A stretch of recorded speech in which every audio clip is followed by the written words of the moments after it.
Hey, here we are at day 2 of the Eat More Sugar Challenge. And I just want to first explain this challenge I'm not telling you that you have to, or what you have to do. So this is really to open your mind to explore a new way of thinking and maybe present some information you haven't heard before so that you can make more informed decisions. So just keep that in mind. But yesterday we talked about, is there really no essential carbohydrates? And it turns out there is. I mean, if we don't have glucose, we die. So it's essential.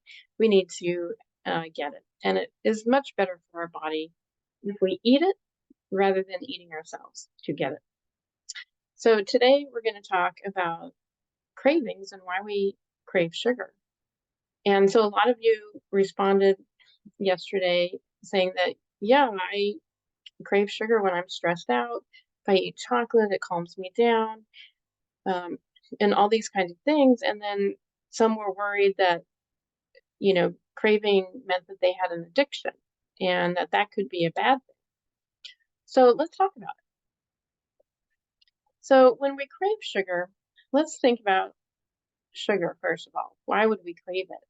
Well, if there is an essential carbohydrate, which I think there is, right? Glucose, then the body is telling you that you need to eat glucose or you need sugar so that we can make sure that we stay alive.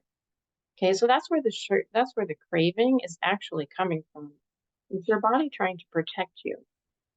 And so if you're on low carb, keto, low calorie diets and you're exercising a lot, trying to lose weight, well, guess what you're not getting? Energy. And sugar is the form of energy the brain wants the most. It's really the only fuel it can use besides ketones, which is a byproduct of a high fat, low carb diet or a keto diet. So the brain wants the glucose because that's what it works best with, right? You're eating a diet that is not providing it. And so, of course, you're going to crave it. There's nothing wrong with that. Your body is just trying to protect you. So you need to forgive yourself for thoughts of, oh, I have all these cravings, I'm addicted, I'm a bad person, I'm weak, I don't have any willpower. Because that's usually what we hear, right? When we talk about sugar cravings. I mean, if you crave broccoli, nobody goes, oh, you have no willpower, right? It's usually, oh, well, you should eat as much as you want because that means your body needs the nutrients in it. But when it comes to craving sugar, we don't have that attitude of, oh, your body must need the sugar, the energy. But that's exactly what your body needs. Well, a lot of us are running around in a low energy state because we've been on all these diets that create a low energy state. But also, our food is processed to the point where it produces a low energy state in the body.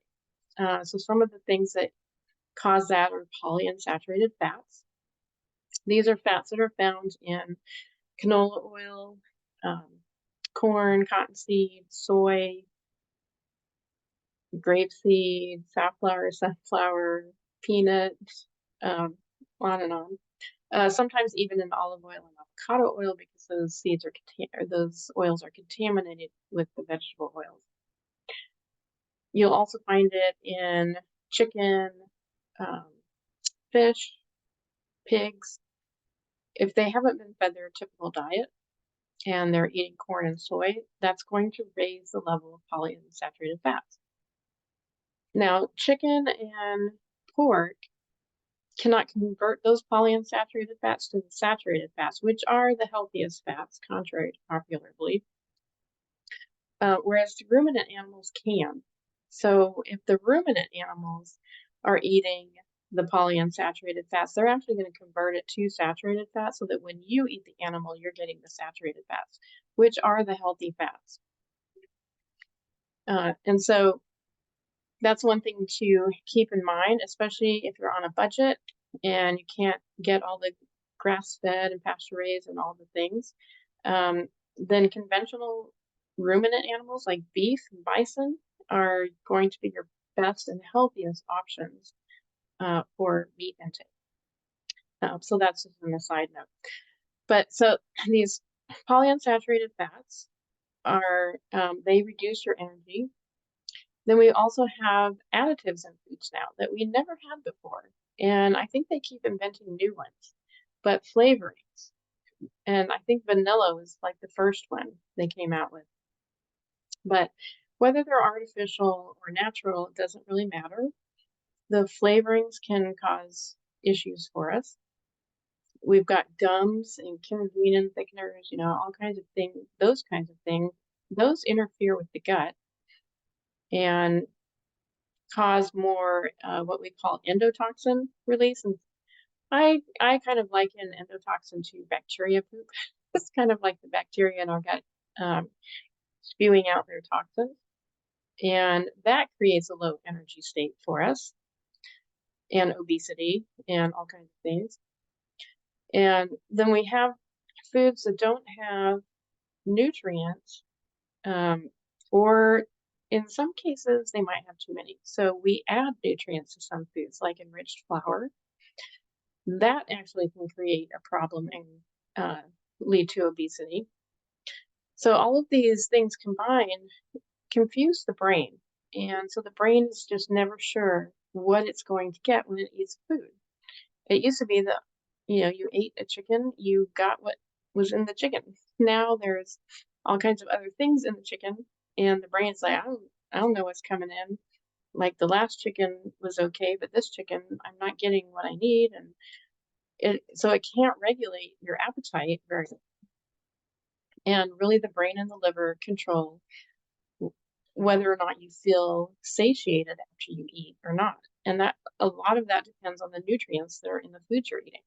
So if you're eating a lot of processed foods or you're going out a lot, that is really going to contribute to cravings because it's reducing the energy that you are getting in the body. So cravings are not your fault. We need to stop beating ourselves up for that. So the food industry really put the blame on us, right? And I don't know if this still happens, probably does. But you go to the doctor, you're on a weight loss diet, you're exercising, you're doing everything the doctor told you to do, but you're not losing weight, you're gaining, right? So usually the doctor will say, well, they don't believe that you're actually doing the work. And you are. And I've had so many clients, they're like, I'm doing all the right things and I don't understand why it's not working. And so we tend to blame the person because they must be doing something wrong because surely, what we believe can't be wrong, right?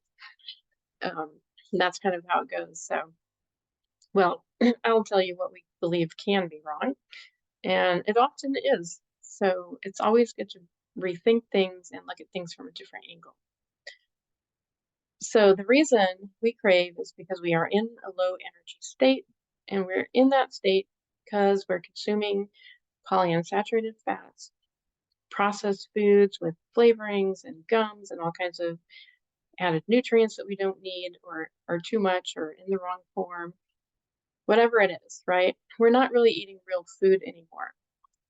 And the body is it's just telling you what it needs. Okay. It needs energy. And sugar is one of the best sources of that energy. So that's why you have sugar cravings.